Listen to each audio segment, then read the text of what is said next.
अटल news में आपका स्वागत है और मैं आपसे मुखातिब हूँ समीर अब्बास। 2025 का मार्च का महीना अब आखिरी अपने पड़ाव में पहुंच चुका है और अभी जो है बहुत बड़ी बात राजनीति में ये हुई है कि यूपी में भारतीय जनता पार्टी के जिला अध्यक्षों में एक बड़ा बदलाव हुआ है और साथ में कई जगह महानगर अध्यक्ष भी बदले गए हैं। लेकिन मैं अगर बरेली की बात करूं तो बरेली में जो है महानगर अध्यक्ष अधीर सक्सेना साहब वही रहे हैं, लेकिन जिला अध्यक्ष में तब्दीली हुई है, बदलाव हुआ है। सोमपाल शर्मा जी जो हैं वो जिला अध्यक्ष बनाए गए हैं। एक लंबे जमाने से वो पार्टी से जुड़े हुए 4 दशकों से 1990 से हैं, मीरगंज के रहने वाले हैं और अलग अलग पदों पर रहने के बाद अब वो जिला अध्यक्ष बनाए गए हैं। तो ये एक बदलाव जो है संगठन में एक अपने आप में बड़ी बात है। जाहिर है कि जब एक बड़ा बदलाव होता है तो हमारी ये जरूरत है कि हम चोटी के जो सियासतदान हैं, जो भारतीय जनता पार्टी से और आरएसएस से और तमाम संगठनों से जुड़े रहे हैं, उनसे बात करते। इसी बात को लेकर हम रवि रस्तोगी जी के पास साथ मौजूद हैं। वो एक जमाने से भारतीय जनता पार्टी से जुड़े हुए हैं और एक चोटी के नेताओं में उनका शुमार होता है और उन्हें जो है कहीं ना कहीं चाणक्य भी कहा जाता है। हम उनसे लगातार बातचीत करते रहे हैं। वो अलग अलग जगहों पर प्रभारी भी बनाए गए और उन्होंने कामयाबी भी हासिल की। लेकिन ये एक बड़ा बदलाव किस तरह से वो देखते हैं, वो सब चीजें समझने की कोशिश करेंगे। साथ में कई और मुद्दे हैं जिस पर हम उनसे बातचीत करेंगे। तो मैं अब आपसे ये जानना चाहता हूँ कि होली खत्म होते ही एक जिसकी आहट थी बदलाव की, वो सामने आ गए। क्या ये पहले से तय था कि होली के बाद ये फैसला होगा कि एक संगठन में बदलाव होगा, या ये अचानक में हुआ? देखिए, सर्वप्रथम होली जैसे पावन पर्व जो बसंत ऋतु में मनाया जाता है, जिसकी अपनी एक अलग पहचान है, उसकी सभी देशवासियों को, जनता को हार्दिक शुभकामनाएं और बधाई। जहां तक जिला अध्यक्षों की घोषणा का प्रश्न है, ये एक संगठन की सामान्य प्रक्रिया है। ये कोई बहुत बड़ा बदलाव नहीं कहा जा सकता है। संगठन हमेशा राजनीतिक परिस्थितियों को और सामाजिक परिस्थितियों को ध्यान में रखकर निर्णय लेता रहा है और इसमें भी इन्हीं सब चीजों को ध्यान में रखकर निर्णय लिया गया है। इन्हीं परिस्थितियों के आधार पर हमारे 3 जिला अध्यक्ष घोषित हुए हैं।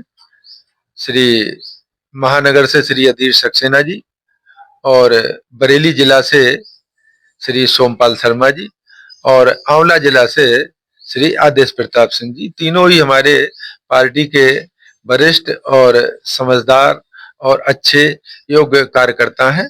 संगठन ने उनको बहुत ही सोच समझकर ये बागडोर सोची है। इन सबके चयन करने में हमारे क्षेत्रीय अध्यक्ष आदरणीय श्री दुर्विजय सिंह शाक्य जी की दूरदर्शिता और अनुभव जो है वो कहीं ना कहीं काम आया है और उसने अपना प्रभाव छोड़ा। अच्छा, आप एक जमाने से क्योंकि पार्टी से जुड़े हुए हैं, मैं आपसे ये जानना चाहता हूँ कि जो बदलाव होता है संगठन में और जैसे जिला अध्यक्ष हो गए या महानगर अध्यक्ष, इनका पैमाना क्या होता है? आप जब तब्दीली करते हैं, बदलाव करते हैं, क्योंकि हमने इससे पहले भी बदलाव देखे हैं, तो कोई एक मानक तो तय होते होंगे। नहीं, संगठन का चुनाव जो है वो एक बीजेपी में एक प्रक्रिया है चुनाव की, और चुनाव की प्रक्रिया के आधार पर सर्वसम्मति से ही हम लोग चुनाव करते हैं। ये सदैव से रहा और इसमें भी सर्वसम्मति से ही हम लोगों ने अध्यक्षों का चयन किया है। अच्छा, मैं आपसे अब ये जानना चाहता हूँ कि क्या कुछ ऐसा रूल है, क्योंकि आप पुराने नेता हैं, कि जो एक बार जिला अध्यक्ष बन गया या महानगर अध्यक्ष बन गया, वो दोबारा से दोबारा से वो नहीं बन सकता? क्या कुछ ऐसा रूल है? ना, ऐसा कुछ नहीं है। 2 बार तो हम लोग लगातार बनाने का काम करते हैं संगठन में, और कहीं परिस्थितियां बनती हैं, अनुकूल होती हैं और लगता है कि सब ठीक ठाक काम हो रहा है तो हम लोग तिबारा भी बना देते हैं। ऐसा कोई वो नहीं है, लेकिन ज्यादातर हम लोग ध्यान रखते हैं कि 2 बार बनने के बाद तिबारा रिपीट ना हो, ऐसा हम लोग विचार करके चलते हैं। लेकिन कहीं परिस्थितियां ऐसी होती हैं तो उसके हम लोग अनुरूप फिर अपने हिसाब से संगठन को हित में ध्यान से रखते हुए निर्णय ले लेते हैं। अच्छा, ये बताइए कि अब 2027 का चुनाव भी बहुत दूर नहीं है, 1.5 साल मोटा मोटी हम लेके चले, 2 साल लेके चले, तो क्या ये मान के चले कि ये जो जिला अध्यक्ष और महानगर अध्यक्ष बनाए गए हैं वर्तमान में, इन्हीं की कहना चाहिए अगुवाई में जो है चुनाव लड़ा जाएगा, या आगे भी भविष्य में कुछ बदलाव हो सकता है? नहीं, वर्तमान में तो ऐसी कोई परिस्थिति नहीं लग रही है, क्योंकि ये लोग 3 साल के लिए चुने गए हैं और मुझे लगता है कि इन्हीं के कार्यकाल में चुनाव जो है विधान सभा के इन्हीं कार्यकाल में होने की पूरी पूरी संभावना है। अच्छा, एक दो सवाल और रह गए हैं, क्योंकि इस दरमियान हमने देखा कि जो भारतीय जनता पार्टी के सबसे आला दर्जे के बरेली के नेता हैं संतोष कुमार गंगवार जी, वो राज्यपाल भी बनाए गए। राजनीति के शिखर पे वो रहे और राज्यपाल की उन्हें कुर्सी सौंपी गई। इसको किस तरह से देखते हैं? ये 30-35 साल, 40 साल राजनीति का उनको उनकी मेहनत का नतीजा है, या किस तरह से आप उनसे पुराने नेता हैं, आपने उनको देखा है, बढ़ते हुए देखा है, उनके साथ-साथ रहे, कदम से कदम मिलाकर चले? देखिए, ये सब मैंने पहले भी कहा, दोबारा फिर उसी को पुनरावृत्ति कर रहा हूँ। ये सब संगठन की प्रक्रिया है। ये हमारे राष्ट्रीय नेतृत्व ने जो उचित समझा, जो उन्हें लगा कि पार्टी हित में क्या रहेगा, उस हिसाब से उन्हें निर्णय लेकर संतोष जी को झारखंड के महामहिम के रूप में उनको चयनित किया। तो ये सब संगठन की और पार्टी की एक सामान्य प्रक्रिया है।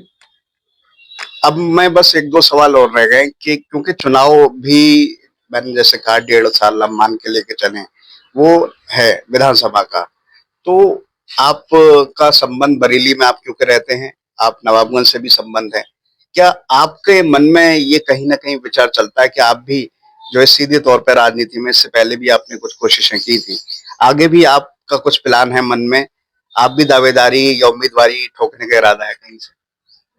देखिए, ये सब समय पर ही तय होता, समय पर तय होगा। अगर हमको कहीं लगेगा कि दावेदारी करनी है तो निश्चित रूप से दावेदारी करेंगे, और बाकी हम संगठन में सदैव से काम करते रहे हैं और अभी भी काम कर रहे हैं और आगे भी काम करते रहेंगे। अगर दावेदारी ठोकेंगे तो आप उस जगह का नाम बता सकते हैं कि, क्योंकि 9 विधानसभाएं हैं, कहाँ से इरादा बना? ये सब उस समय वर्तमान पर उस समय की तत्काल परिस्थितियों पर निर्भर करता है कि कहाँ पर हमको पार्टी नेतृत्व निर्देश देता है। हम पार्टी नेतृत्व के निर्देश के अनुसार ही सदैव काम किया है और आगे भी उन्हीं के निर्देश पर काम करेंगे। एक बात और आखिरी में आपसे जानना चाहता हूँ, क्योंकि अभी हमने देखा कि फ्राइडे को होली का त्योहार था और फ्राइडे भी उस दिन पड़ गया।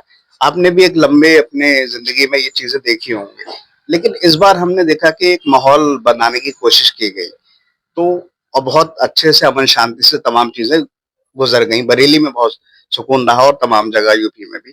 तो किस तरह से एडमिनिस्ट्रेशन को देखते हैं, किस तरह से गवर्नमेंट को देखते हैं और किस तरह से लोगों का व्यवहार देखते हैं, क्योंकि ये एक बड़ा मौका था। देखिए, ये इसमें प्रशासन के साथ साथ हिंदू मुस्लिम दोनों भाइयों की भूमिका ठीक रही। हिंदुओं ने भी सहयोग करने का काम किया और हमारे मुस्लिम भाइयों ने भी जो सहयोग का काम किया वो भी प्रशंसनीय है। उन्होंने भी नमाज के समय को 2 बजे के बाद किया और मुझे लगता है ये पहल हिंदू मुस्लिम में सौहार्दपूर्ण वातावरण बना रहे, इसके लिए एक दोनों ही हिंदू मुस्लिम भाइयों का दोनों का भी एक अच्छा और सकारात्मक कदम था।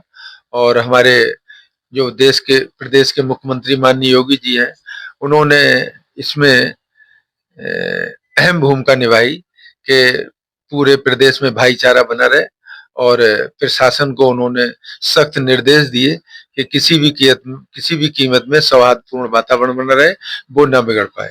इसके लिए माननीय योगी जी वास्तव में कुशल प्रशासन के लिए बधाई के पात्र हैं। जी, बस एक आखिरी सवाल और मैं आपसे जानना चाहता हूँ कि कहा जाता है कि सियासत का रास्ता लखनऊ और दिल्ली से होकर जाता है, तो लखनऊ तो आपके पास पहले से थी और दिल्ली भी हो गई है, तो ये एक बड़ी बात है, क्योंकि दिल्ली विजय करना एक टाइम से कोशिशें थी लेकिन नहीं हो पा रही थी, अब वो भी कामयाबी हासिल हुई है। क्या मायने हैं आपकी नजर में भारतीय जनता पार्टी की दिल्ली विजय की, जो कामयाबी इस बीच हासिल की, बहुत बड़ी कामयाबी? देखिए, केजरीवाल जी के झूठ का पर्दाफाश हो गया और उन्होंने जो जनता को गुमराह किया, जो झूठे वायदे किए, वो जनता को अच्छी तरह समझ में आ गई कि हमारे हित का काम, दिल्ली के हित का काम, हमारे दिल्ली कैसे प्रगति करे, इसके लिए माननीय मोदी जी का नेतृत्व ही अच्छी तरह से सफलतापूर्वक वादों को पूरा कर सकता है, काम को निपटा सकता है, दिल्ली के नगरवासियों की समस्याओं का निराकरण कर सकता है। इसीलिए लोगों ने केजरीवाल को जो 10 साल देखे, उनको नकार कर माननीय योगी जी, माननीय मोदी जी के नेतृत्व को सराहना की, स्वीकार किया। इसीलिए वहां पर हमारी भारतीय जनता पार्टी की सरकार बनी। बस एक बात और आखिरी बता दीजिए, चलते चलते पूछ ले रहा हूँ, जहन में आ रहा है। विधानसभा चुनाव में अगर आपको मौका मिलता है, आप उम्मीदवार बनाए जाते हैं और फिर अगर जनता आपको चुनती भी है, तो कौन से बरेली के 3 काम ऐसे होंगे जो आप करना चाहेंगे अगर विधायक बनते हैं? उसका जिक्र जरूर करें, क्योंकि मैं चाहता हूं जवाब देना, ये नहीं कि आप बात को थोड़ा सा दूसरी राजनीतिक तौर पे कह दें, लेकिन मैं चाहता हूं अगर मौका मिलता है तो आप कौन से काम करना चाहेंगे? देखिए, बरेली में माननीय योगी जी के नेतृत्व में अच्छी तरह विकास हो रहा है। विकास की मुझे लगता है सारी चीजें अच्छे ढंग से पूरी की जा रही हैं, लेकिन मेरा मानना है कि बरेली में हमारे जनप्रतिनिधि भी मांग कर रहे हैं, मैं भी उन मांगों से सहमत हूँ। यहाँ पर एक एम्स टाइप का जो है अस्पताल खोला जाना मुझे लगता है बहुत आवश्यक और महत्वपूर्ण होगा। बाकी तो लगभग सभी विकास के कार्य चल रहे हैं, ऐसा कोई और नई चीज जहन में नहीं है। और एक बड़ी समस्या कूड़े निस्तारण की है, जो जिनसे प्रदूषण भी फैलता है और बरेली की जनता को भी कहीं ना कहीं इसमें परेशानियां पैदा होती हैं, उनसे निजात पाना भी बहुत आवश्यक हो। बिल्कुल। चलिए, बहुत सारी शुभकामनाएं हैं भविष्य के लिए। और क्योंकि आप जैसे अनुभव रखने वाले राजनीति में जो लोग हैं और जिन्होंने सामाजिक तौर पे भी देखा है चीजों को, राजनीतिक तौर पे भी देखा है और जमीनी स्तर पे भी जाकर चीजों को देखा है, तो आपका जो तजुर्बा है वो जनता के और काम आए। जो है, जो रहनुमाई करने का अगर मौका मिले तो जाहिर सी बात है आप बहुत कुछ कर सकते हैं। बहुत सारी शुभकामनाएं आपके। देखिए, आपके चैनल के माध्यम से आपने जो समय दिया, उसके लिए आप भी धन्यवाद और बधाई के पात्र हैं। और होली की सभी जनता को शुभकामनाएं। और रमजान का महीना चल रहा है, इस उपलक्ष्य में आगे आने वाली ईद के लिए सभी मुस्लिम भाइयों को भी ढेर सारी शुभकामनाएं। सभी मुस्लिम भाई बधाई के पात्र होंगे कि हम लोगों ने सौहार्दपूर्ण वातावरण बनाए रखा। और इसी के साथ मैं अपनी बात को समाप्त करता हूँ। तो हमारे साथ थे रवि रस्तोगी जी, जो भारतीय जनता पार्टी के एक वरिष्ठ नेता हैं और उनसे हमने कई अहम विषयों पर बातचीत की। साथ में उन्होंने कुछ अहम मुद्दे का भी जिक्र किया। अगर उन्हें रहनुमाई करने का और मौका मिलता है, जाहिर सी बात है बरेली में एम्स अगर बनता है तो यकीनी तौर पर एक बड़ा फायदा होगा। और अभी हमने जैसे कल देखा कि यहाँ पर एक बदलाव हुआ है, जिलाध्यक्ष की तब्दीली हुई है, उसका पूरा जो एक खाका तैयार होता है उसका भी जिक्र किया, क्योंकि एक जमाने से संगठन से जुड़े हुए हैं और पार्टी के जो बड़े नेताओं में उनका शुमार होता है, वो चीजों को जानते हैं, समझते हैं। और हर स्तर के जो राजनीति के लोग हैं उनमें उनका शुमार होता है। ये अलग बात है कि वो आमतौर पर जो है राजनीति में बड़ी खामोशी से काम करते हैं और ये एक उनकी कहना चाहिए जिंदगी का एक बड़ा अच्छा हिस्सा भी है। और जबरदस्त तरह से उनकी एक शख्सियत है, कई चुनाव उन्होंने जिताए हैं, कई जगह के प्रभारी रहे हैं और कामयाबी की बुलंदियों पर पहुंचे हैं। बहरहाल इन तमाम बातों के साथ मैं समीर अब्बास